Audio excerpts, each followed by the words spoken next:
Welcome to Emotional Top Story. Undercover Billionaire orders steak. Waitress slips him a note that stops him cold. What if the richest man you'd never recognize walked into your neighborhood diner, ordered a simple steak dinner, and received a handwritten note that would change everything he thought he knew about life? David Martinez sat in the cracked vinyl booth, his calloused hands trembling slightly as he unfolded the small piece of paper the waitress had quietly slipped under his coffee cup.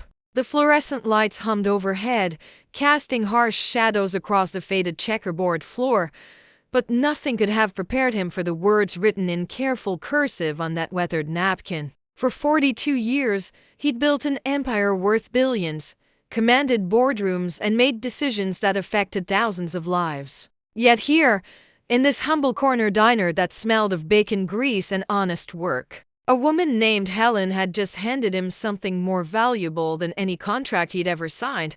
"Where are you watching from tonight?" 3 months earlier, David had made a decision that puzzled everyone in his inner circle. The CEO of Martinez Industries announced he was taking a sabbatical, not the kind where you fly to private islands, but the kind where you disappear completely from your gilded world. He'd grown tired of people who wanted something from him, tired of never knowing if a smile was genuine or calculated. So David did what no billionaire in their right mind would do. He rented a modest apartment in Millbrook, a small town 3 hours from the city, under an assumed name. He traded his handmade suits for worn jeans and flannel shirts from the thrift store. His hands grew rough from the construction job he'd taken at a local building site where nobody knew David Martinez, the mogul, existed. They knew Dave, the quiet guy who showed up early, worked hard, and never complained. For weeks, he'd found peace in the simplicity. No board meetings, no hostile takeovers, no decisions that could make or break entire industries. Just a satisfying ache of honest work and genuine camaraderie of men who judged you by character, not your portfolio. He'd started eating most meals at Murphy's Diner, a family-owned establishment that had served the community for over 30 years. The coffee was strong, the food was simple but good, and the atmosphere felt like stepping back to when life moved at a gentler pace. Helen Rodriguez had been serving tables at Murphy's for 8 years. At 36, she had the kind of warm smile that made strangers feel like old friends and quick wit that came from years of handling every type of customer imaginable. She'd noticed Dave from his first visit, not because he stood out, but because he seemed to genuinely appreciate the small courtesies most people took for granted. He always said please and thank you, stacked his dishes neatly, and left tips that were generous but not flashy enough to draw attention. What Helen didn't know was that David had been watching her too, not inappropriately, but with the keen observation skills that had made him successful in business. He'd noticed how she remembered every regular customer's preferences, how she slipped extra biscuits to the elderly man who came in alone every Tuesday, and how she somehow managed to brighten even the grumpiest patron's day with her genuine care in a world where David had grown accustomed to calculated interactions and hidden agendas. Helen's authenticity was like discovering a rare gem. That particular evening, David had ordered his usual, a medium-rare steak with mashed potatoes and green beans. Nothing fancy, just good food prepared with care. The diner was quieter than usual, with only a few other patrons scattered across the worn booths. Helen moved between tables with practiced efficiency, but David caught something different in her demeanor tonight. There was tension in her shoulders, a forced quality to her usual bright smile. When she brought his coffee, her hands shook slightly, and for just a moment, their eyes met with an intensity that made his breath catch. The note itself was simple, written on a paper napkin in Helen's careful handwriting. "I don't know who you really are, but I know you're not just another construction worker. Whatever brought you here, I hope you find what you're looking for. Peace. Table 6 needs you tonight more than you know." David's eyes immediately shifted to table 6, where an elderly man sat alone, methodically cutting his meatloaf into precise squares but not actually eating any of it. The man's shoulders sagged with a weight that had nothing to do with age, and his eyes held the hollow look of someone wrestling with profound loss. David's first instinct was confusion, then anger. Had his cover been blown?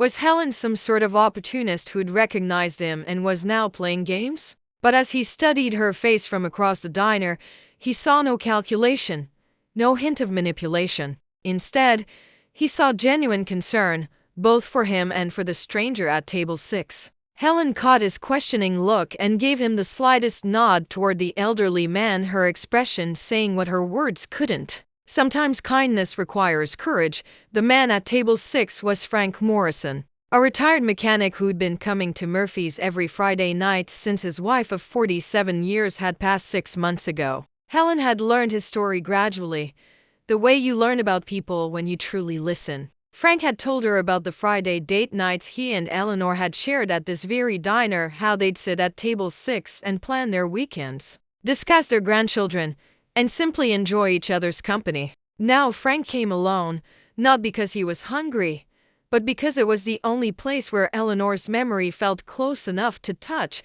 David found himself standing before he'd consciously decided to move. His business instinct screamed warnings about getting involved, about maintaining his anonymity, about the complications that could arise from stepping out of his carefully constructed role. But something deeper, something that had been dormant for too long, overrode those voices. He walked to table 6 with his coffee cup in hand, his heart beating faster than it had during any corporate merger. "Excuse me," David said, his voice gentler than usual. "I'm Dave. I've seen you here before, and I was wondering if you'd mind some company. I hate eating alone, and you look like you might have some good stories to tell." Frank looked up, surprised, his weathered face showing the weariness of someone who'd grown accustomed to solitude. For a moment, David thought he'd overstepped, that his gesture would be rejected. But then Frank's expression softened, and he gestured to the empty chair across from him.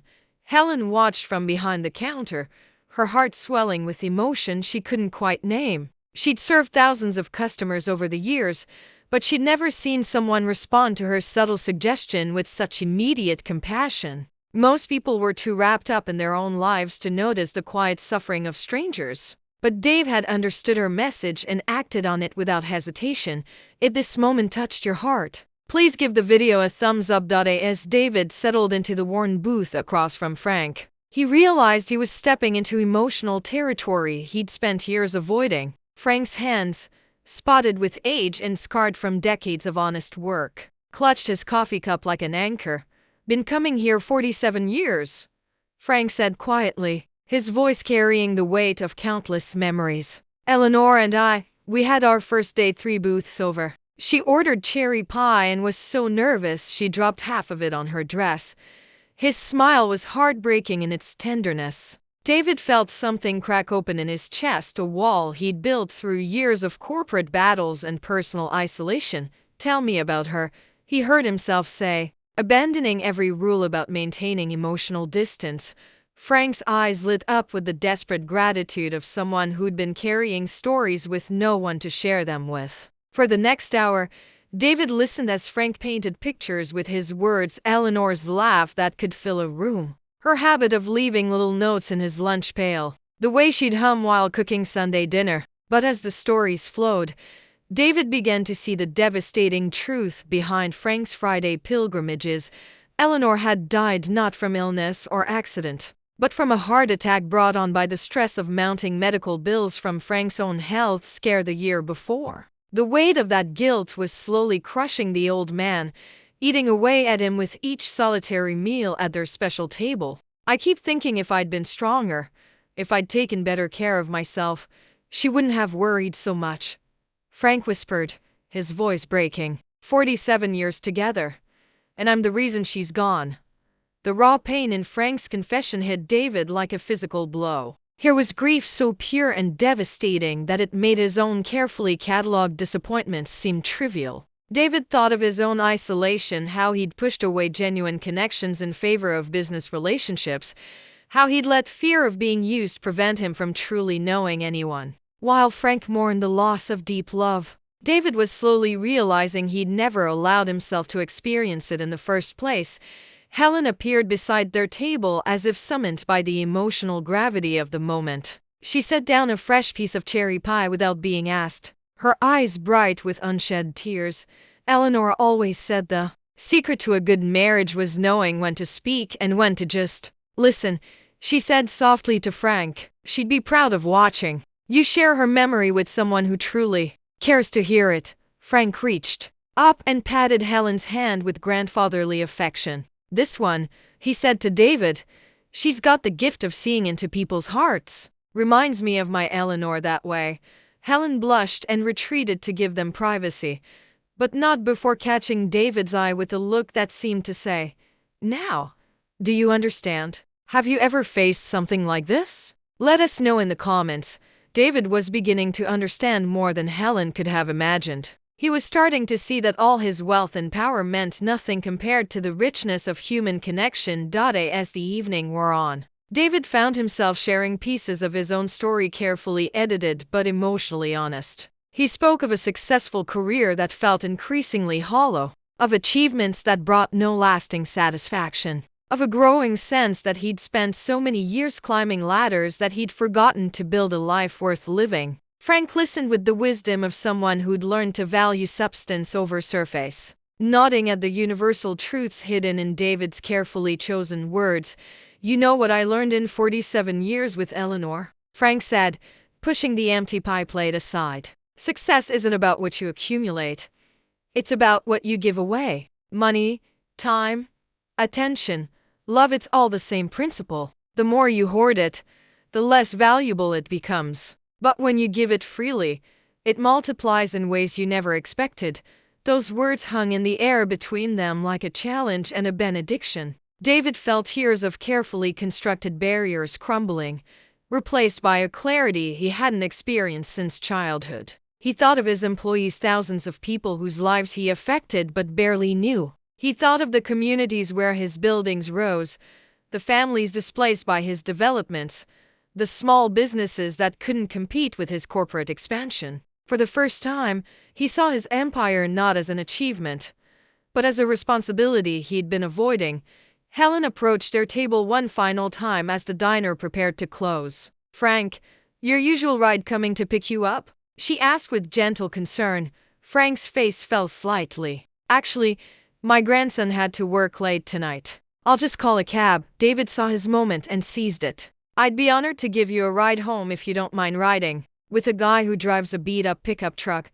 The drive to Frank's modest house was filled with comfortable conversation about everything and nothing. When they arrived, Frank invited David in for coffee, but David could see the exhaustion in the older man's eyes. Instead, he helped Frank to his door and watched him safely inside. As he was walking back to his truck, Frank called out from his porch, "Dave, whatever it is you're running from or toward, remember that Eleanor used to say the best time to start over is right now. Don't waste years like I did thinking you had unlimited time to get things right."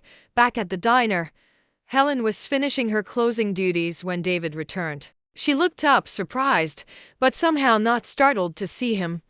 "I wanted to thank you," he said simply, "for the note, for seeing what I couldn't see myself, for caring about a stranger enough to push me towards something better." Helen set down her dish rag and really looked at him, seeing past whatever disguise he wore to the man beneath. "I don't know what your real story is," she said quietly, "and I don't need to, but I've watched you for weeks, and I've seen how you treat people. You have kindness in you that's been buried under something heavy. Tonight, you let Frank help you unbury it, and you helped him remember that Eleanor's love didn't die with her. It lives on every time he shares it with someone else." If you've been enjoying this story, subscribe to our channel for more heartwarming tales. 6 months later, David Martinez stood in the boardroom of Martinez Industries. But this time, the meeting was unlike any other in the company's history. Around the polished table sat not just his usual executives, but also Frank Morrison, Helen Rodriguez, and representatives from Millbrook's Community Center. David had spent weeks planning this moment, and his hands trembled slightly as he began to speak, not from nerves, but from the profound sense of rightness that came with finally aligning his actions with his values. "Ladies and gentlemen," David began, his voice carrying new warmth and purpose, "I want to announce the launch of the Eleanor Morrison Community Initiative." Frank's eyes filled with tears as David continued. This foundation will focus on supporting working families facing medical crises, ensuring that no one has to choose between caring for their loved ones and financial survival. Helen sat quietly, still amazed by the transformation she'd witnessed. The man she'd known as Dave the construction worker had gradually revealed himself to be David Martinez. But more importantly, he'd revealed himself to be someone capable of profound change. He'd returned to Millbrook every weekend, continuing his Friday dinners with Frank, gradually becoming not just a friend, but a surrogate grandson to the lonely widower. The foundation was just the beginning. David had restructured his entire business philosophy, implementing profit-sharing programs, community development initiatives, and ethical business practices that prioritized people alongside profits. He discovered that success measured in human dignity was far more satisfying than success measured in stock prices. Frank had insisted on speaking at the announcement ceremony. Eleanor always believed that love was meant to be shared, not hoarded, he said, his voice stronger than it had been in months. She would have loved seeing how one act of kindness, Helen's simple note, could ripple out and touch so many lives. Helen had been offered a position overseeing the foundation's family outreach programs, a role that would allow her to expand her natural gift for seeing and meeting people's needs. She'd accepted, knowing that her ability to recognize genuine character would serve her well in helping families navigate their darkest moments. As the formal ceremony concluded, David found himself back at Murphy's Diner that evening, sharing cherry pie with Frank at table 6. The booth had been quietly reserved as a permanent memorial to Eleanor, with a small brass plaque reading "Reserved for Love Stories." Frank had suggested the inscription, and David had been honored to arrange it. "You know," Frank said, cutting into his pie with practiced precision, "Eleanor would have liked you. She always said the best people were the ones who had to learn how to be better." David smiled, thinking of the note that had started it all, carefully preserved now in his wallet as a reminder that sometimes the most important messages come in the simplest packages. If you enjoyed the story, please remember to like, leave a comment with your thoughts, and subscribe for more heartwarming tales. Thanks for watching Emotional Top Story.